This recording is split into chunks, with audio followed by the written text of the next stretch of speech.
धन निरंकार जी, सात संगत जी, एक पल के लिए सोचिए।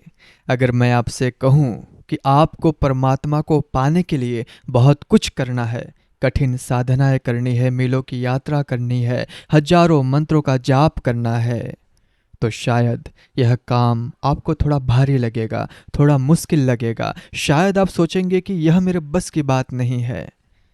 लेकिन अगर मैं आपसे कहूं कि आपको परमात्मा को पाने के लिए कुछ भी नहीं करना है, तो कितना आसान, कितना सरल लगता है सुनने में।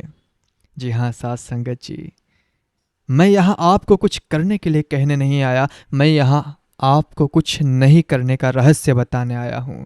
क्योंकि जिस पल आप वह सब करना बंद कर देते हैं जो परमात्मा और आपके बीच में दीवार बनकर खड़ा है, उसी पल वह प्रकट हो जाता है जो आप वास्तव में है। आपका स्वरूप ही परमात्मा है और आप अपने स्वरूप को उपलब्ध हो जाते हैं। आज हम इसी अद्भुत रहस्य से पर्दा उठाएंगे कि परमात्मा को पाने के लिए कुछ करना नहीं है, बल्कि कुछ नहीं करना है। साथ संगत जी, जन्मों जन्मों से हमें एक ही बात सिखाई गई है, कुछ करो। अच्छा इंसान बनने के लिए कुछ करो, सफलता पाने के लिए कुछ करो, और मोक्ष या फिर परमात्मा को पाने के लिए तो और भी ज़्यादा कुछ करो। हम पूजा पाठ व्रत तीर्थ दान पुण्य न जाने कितने कर्मकांडों के बोझ तले दब गए हैं, और इन सब करने के पीछे एक बहुत सूक्ष्म अहंकार काम करता है कि मैं कर रहा हूँ, मैंने इतने पाठ किए, मैंने यह व्रत रखा, मैंने इतनी सेवा की। यह मैं ही तो वह पर्दा है, वह अज्ञानता की चादर है जिसने उस परम सत्य को ढक रखा है जो हमारे भीतर ही मौजूद है। हम जितना ज़्यादा करते हैं संतो यह मैं, उतना ही मोटा और मजबूत होता चला जाता है। हम परमात्मा को एक मंजिल समझ लेते हैं जहां हमें पहुंचने के लिए दौड़ना है, जबकि सत्य यह है कि परमात्मा कोई मंजिल नहीं, हमारा स्रोत है, हमारा उद्गम है। हम उससे कभी अलग थे ही नहीं। हम तो उस सोने की तरह है संतो जो मिट्टी में दबा है। अब सोने को सोना बनने के लिए कुछ करना नहीं है, उसे बस अपने ऊपर से मिट्टी को हटने देना है। साथ संगत जी, हमारे महान वेदों में ऋषियों ने सत्य को हजारों साल पहले उजागर कर दिया था। उपनिषद एक महावाक्य दोहराते हैं संतो, नेति नेति। इसका अर्थ है कि यह भी नहीं, यह भी नहीं। ऋषि साधक से कहते हैं, तुम यह शरीर हो। साधक ध्यान करता है और पाता है कि नहीं, मैं यह शरीर नहीं। नेति, तो क्या तुम यह मन, यह विचार हो? साधक और गहरा उतरता है और पाता है कि नहीं, मैं तो इन विचारों को देखने वाला हूं, मैं मन भी नहीं हूं। नेति, तो क्या तुम यह भावनाएं हो? सुख दुख क्रोध? नहीं, यह तो आती जाती लहरें है, मैं तो वह सागर हूं जिसमें यह सब घट रहा है। नेति, जब आप वह सब नकार देते हैं जो आप नहीं है, तो अंत में जो शेष रह जाता है, जो बच जाता है, वही आप है, वही सत्य है, वही शिव है, वही निरंकार है। आपको उसे पाना नहीं है संतो, आपको केवल उस भ्रम को हटाना है जो आपने ओढ़ रखा है। साथ संगत जी, एक बहुत सुंदर कहानी है। एक गांव में एक महान मूर्तिकार रहता था। एक बार एक व्यक्ति ने उनसे पूछा, आप पत्थर के एक बेजान टुकड़े से इतनी सुंदर, इतनी जीवंत भगवान की मूर्ति कैसे बना लेते हैं? इसका रहस्य क्या है? मूर्तिकार मुस्कुराया और बोला, रहस्य बड़ा सरल है, मैं कुछ भी नहीं बनाता। मूर्ति तो पहले से ही उस पत्थर के अंदर मौजूद होती है। मैं तो एक काम करता हूँ, उस पत्थर के फालतू हिस्से को छेनी हथौड़ी से हटा देता हूँ, जो मूर्ति नहीं है। जैसे जैसे फालतू पत्थर हटता जाता है, मूर्ति अपने आप प्रकट हो जाती है। आप सब वही सुंदर मूर्ति है संतो, शिव स्वरूप है, निरंकार का अंश है। लेकिन जन्मों जन्मों से हमारे ऊपर भी अहंकार, माया, झूठ, निंदा, मोह, वासना जैसे कितने ही फालतू पत्थर की परतें जम गई है। तो कुछ नहीं करने का अर्थ आलसी होकर बैठ जाना नहीं है। कुछ नहीं करने का अर्थ है इन फालतू पत्थर को अपने ऊपर और चढ़ने मत दो। जो परतें चढ़ी है उन्हें धीरे धीरे उतरने दो। कुछ नहीं करना मतलब झूठ मत बोलो, निंदा मत करो, किसी का दिल मत दुखाओ, अहंकार मत करो, मोह और आसक्ति मत रखो, माया में मत फंसो, अधर्म मत करो। जो जो चीजें इस परमात्मा से दूर करती है उन सभी चीजों को मत करो। आप बस यह नकारात्मक कर्म करना बंद कर दीजिए। आप चोरी करना छोड़ दीजिए। आपको ईमानदारी करनी नहीं पड़ेगी। ईमानदारी आपका स्वभाव है, वह प्रकट हो जाएगी। आप नफरत करना छोड़ दीजिए। प्रेम करना नहीं पड़ेगा। प्रेम आपका स्वभाव है, वह बहने लगेगा। तो साथ संगत, यात्रा कुछ बनने की नहीं बल्कि जो आप नहीं है उसे मिटाने की है। यह यात्रा कुछ पकड़ने की नहीं बल्कि जो व्यर्थ पकड़ा हुआ है उसे छोड़ने की है। लेकिन साथ संगत, यह छोड़ना कैसे है? इस न करने की कला को जीवन में कैसे साधना है और इस पूरी यात्रा में एक पूर्ण सद्गुरु की कृपा का क्या महत्व है, इन सभी गहरे प्रश्नों पर हम विस्तार से चर्चा करते हैं। तो साथ संगत जी, अब तक हमने यह जाना कि परमात्मा को पाने के लिए हमें कुछ जोड़ना नहीं है बल्कि सिर्फ घटाना है।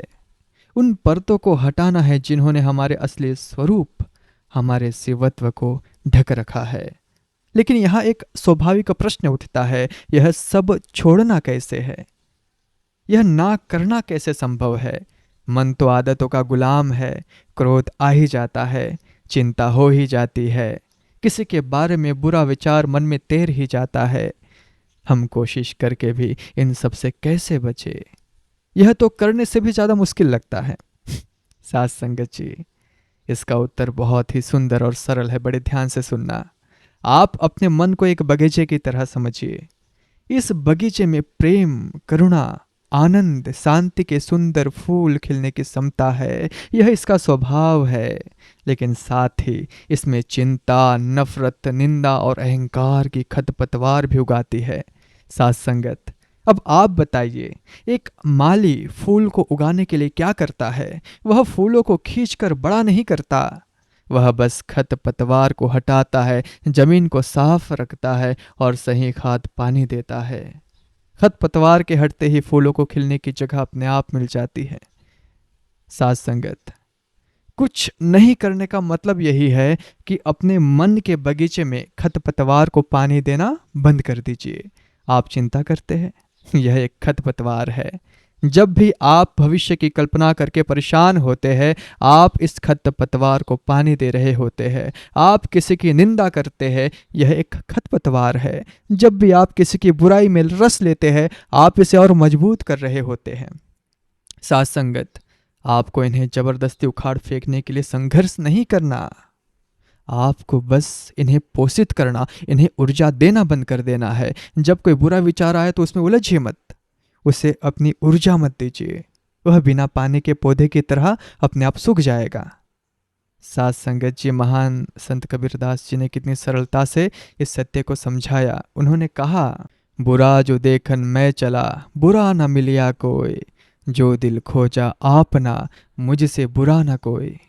साथ संगत जी, इसका अर्थ है कि जब तक हम दुनिया में बुराई खोज रहे हैं, हम खरपतवार को ही देख रहे हैं, उसे ही अपनी ऊर्जा दे रहे हैं।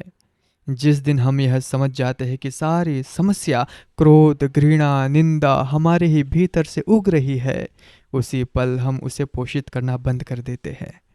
हमारी दृष्टि बाहर से हटकर भीतर की ओर मुड़ जाती है। यही है कुछ नहीं करने की साधना। श्रीमद् भगवत गीता में भगवान श्री कृष्ण अर्जुन से कहते हैं कि कर्म तो करना है, लेकिन कर्ता होने के भाव से मुक्त होकर करना है। जब आप यह मानकर कर्म करते हैं कि मैं कर रहा हूँ, तो अहंकार की परत मोटी होती जाती है। और जब आप यह समझ जाते हैं कि सब कुछ उस निरंकार की सत्ता से हो रहा है, तो आप कर्ता नहीं रहते, आप निमित्त बन जाते हैं। तब आपके कर्मों में बोझ नहीं होता संतो, एक सहजता होती है, एक प्रवाह होता है। तब आप चोरी, निंदा, झूठ जैसे कर्म कर ही नहीं सकते, क्योंकि यह कर्म अहंकार से पैदा होते हैं। और जब मैं ही नहीं तो यह कर्म भी नहीं। लेकिन साथ संगत जी, यह सब कहना जितना आसान है, अकेले करना उतना ही मुश्किल है। मन की इन आदतों, इन परतों को हम अपनी सीमित शक्ति से नहीं हटा सकते। यह ठीक वैसा ही है जैसे कोई व्यक्ति अंधेरे कमरे में हो और बार बार फर्नीचर से टकरा रहा हो। आप उसे कितनी भी सलाह दे दे कि संभल कर चलो, टकराओ मत, वह टकराएगा ही। उसकी समस्या ठीक से ना चल पाना नहीं है, उसकी समस्या अंधेरा है। उसे टकराने से बचने के लिए कुछ करना नहीं, उसे बस एक काम की ज़रूरत है, कोई आकर कमरे की बत्ती जला दे। साथ संगत जी, हमारे जीवन में वह बत्ती जलाने का काम यह पूर्ण सद्गुरु करते हैं। सद्गुरु हमें कोई लंबी चौड़ी क्रिया नहीं बताता, वह हमें इस निरंकार का बोध कराकर, ब्रह्म ज्ञान देकर हमारे भीतर का अंधेरा ही समाप्त कर देते हैं। जब ज्ञान का प्रकाश हो जाता है तो हमें साफ साफ दिखने लगता है कि क्या खरपतवार है और क्या फूल। हमें पता चल जाता है कि चिंता, नफरत, अहंकार सब अंधेरे के साथ ही है। साथ संगत जी, सद्गुरु की कृपा से जब हम इस निरंकार से जुड़ जाते हैं तो नकारात्मकता को पोषित करने की हमारी आदत अपने आप छूटने लगती है। यह एक जबरदस्ती का प्रयास नहीं, बल्कि एक सहज रूपांतरण होता है। जैसे सूरज के उगते ही अंधेरा अपने आप मिट जाता है, उसे भगाना नहीं पड़ता, वैसे ही ब्रह्म ज्ञान का सूर्य उदय होते ही अज्ञानता का अंधेरा और उससे जन्मे सारे विकार अपने आप मिटने लगते हैं। तो साथ संगत जी, आज से यह बोझ उतार दीजिए कि परमात्मा को आपको पाने के लिए कुछ करना है, आपको कुछ बनना नहीं है, क्योंकि आप पहले से वो है। आप शिव है, बस जीव होने का अभिनय बंद कर दीजिए।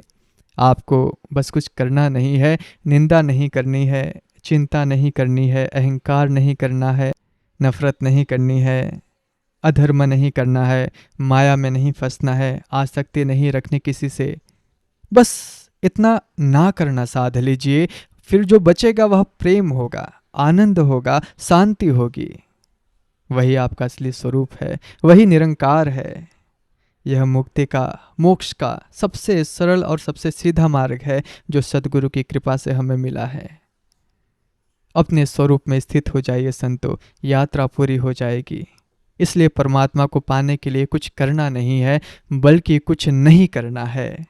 साथ संगत जी, दास बड़ा अज्ञानी है, कुछ भी बोलता है। अगर आपके चरणों के इस दास से कहने में कोई त्रुटि हुई हो तो दास को क्षमा कर देना, बड़े प्यार से कहना जी। धन्य निरंकार जी।